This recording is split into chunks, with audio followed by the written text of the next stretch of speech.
do you hear us?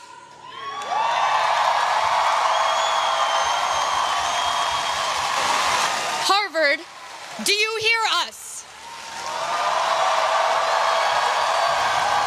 Today, we are celebrated for what we know.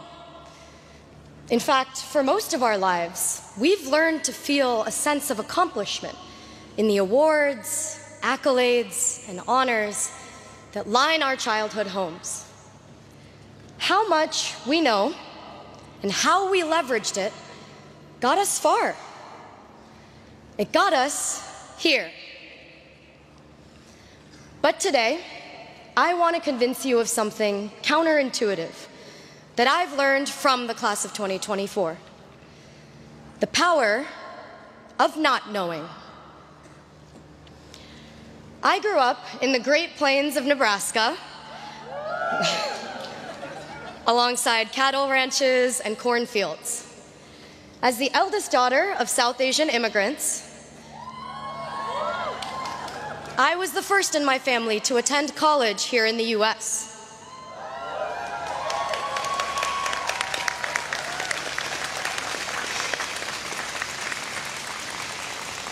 There was a lot I didn't know.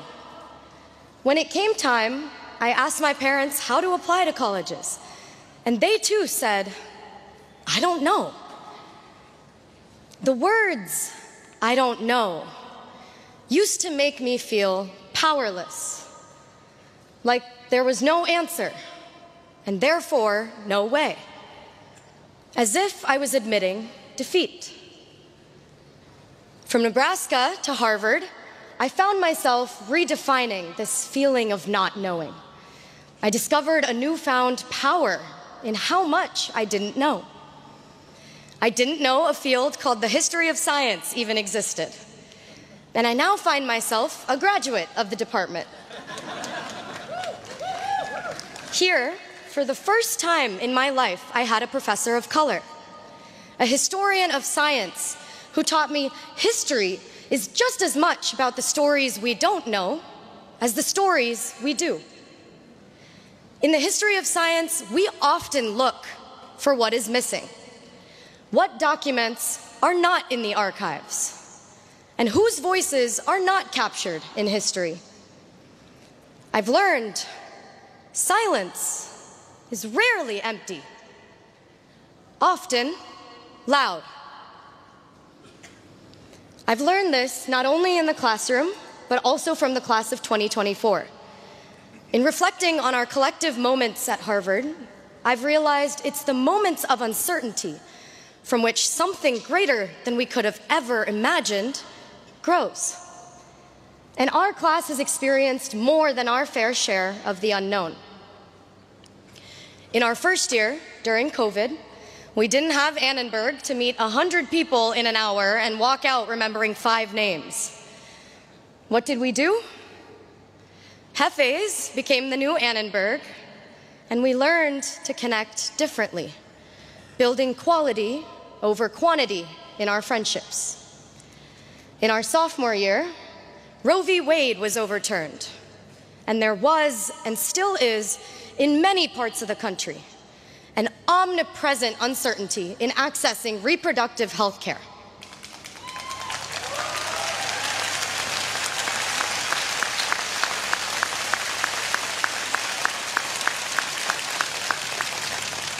In our junior year, Harvard faced the Supreme Court and the decision to reverse affirmative action.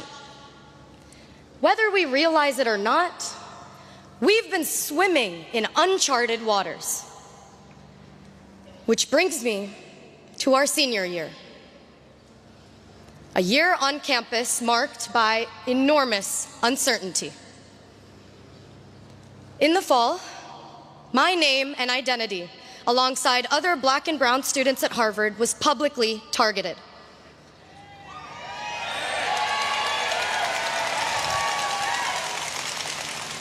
For many of us students of color, doxing left our jobs uncertain, our safety uncertain. This semester, our freedom of speech and our expressions of solidarity became punishable.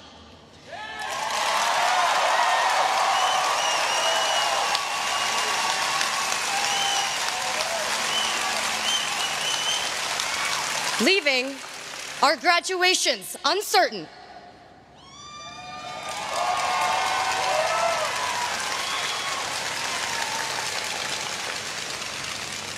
As I stand before you today, I must take a moment to recognize my peers. The 13 undergraduates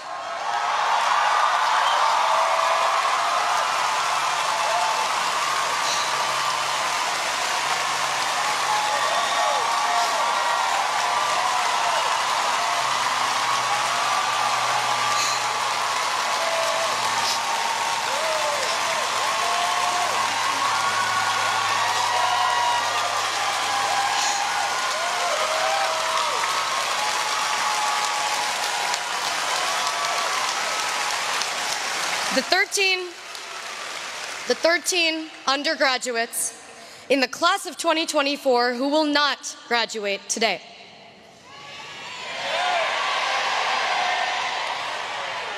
I am deeply disappointed by the intolerance for freedom of speech and the right to civil disobedience on campus.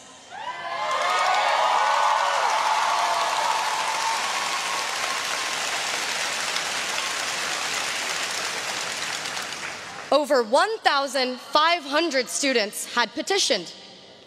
Nearly 500 staff and faculty had spoken up, all overwhelmingly against the unprecedented sanctions. As an American and as a Harvard graduate, for me, what is happening on campus is about liberty.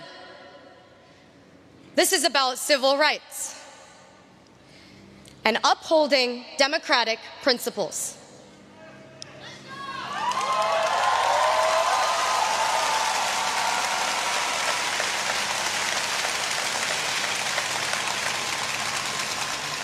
The students had spoken. The faculty had spoken.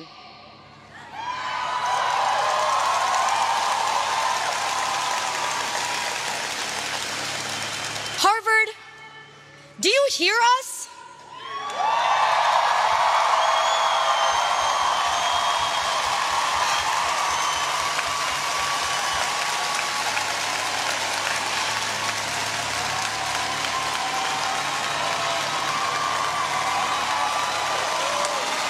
Harvard, do you hear us?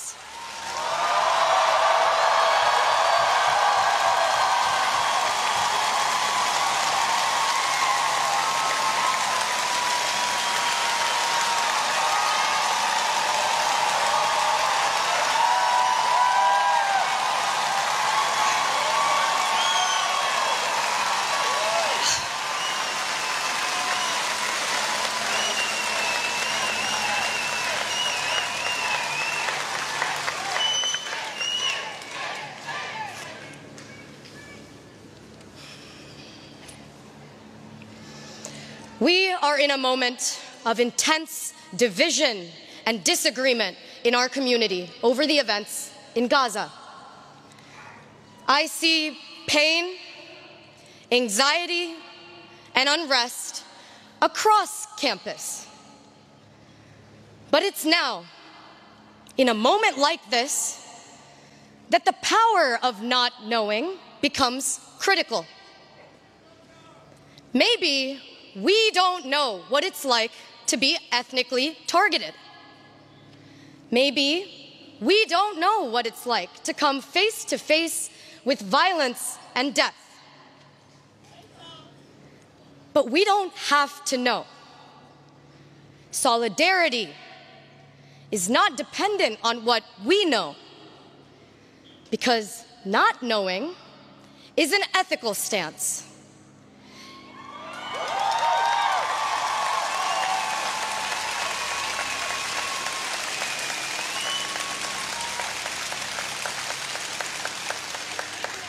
It creates space for empathy, humility, and a willingness to learn. I choose to say, I don't know, so I'm empowered to ask, to listen. I believe an important type of learning takes place, especially in moments of uncertainty, when we lean into conversations without assuming we have all the answers.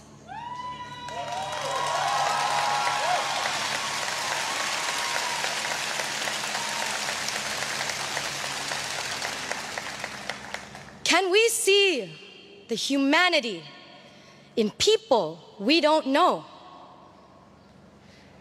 Can we feel the pain of people with whom we disagree? As we graduate, what we know, our material knowledge, may not matter so much anymore. The truth is, it's what we don't know and how we navigate it that will set us apart moving forward. Uncertainty is uncomfortable, but I encourage you to dive into the deep end of discomfort. Engage with the nuances.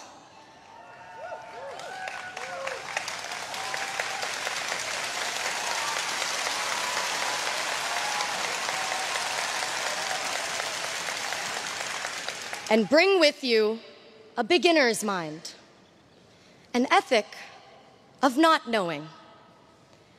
Emily Dickinson had said, "Not knowing when the dawn will come, I open every door." Thank you, and congratulations.